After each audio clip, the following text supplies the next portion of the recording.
রুই মৃগেল মাছ ধরতে পারছেন না? তাহলে এই টোপটা একবার ব্যবহার করুন। রুই মৃগেল মাছ ছাপিয়ে খেতে আসবে ইনশাল্লাহ। তো চলুন আর কথা না বাড়িয়ে মূল ভিডিও শুরু করা যাক।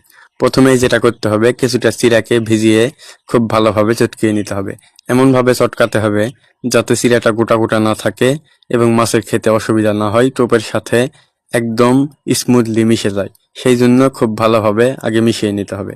তারপর সেখানে দিতে হবে 1 থেকে 2 চামচ খাঁটি মধু। মধুটা দিয়ে আরেকবার খুব ভালোভাবে মিশিয়ে নিতে হবে। তারপর সেখানে দিতে হবে বনরুটির গুঁড়া।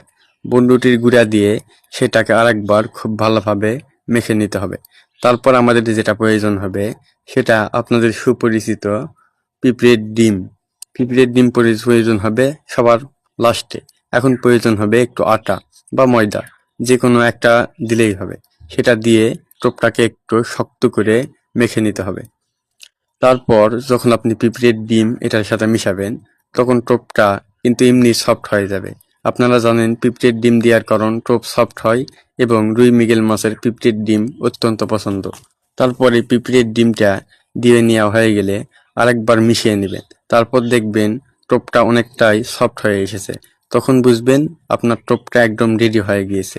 তো যখন রেডি হয়ে যাবে তখন এই টোপ দিয়ে কিন্তু আপনারা খুব সহজেই রুই মৃগেল এবং কাতল মাছও কিন্তু ধরতে পারবেন, যদি টোপটা আপনারা সঠিক নিয়মে তৈরি করতে পারেন।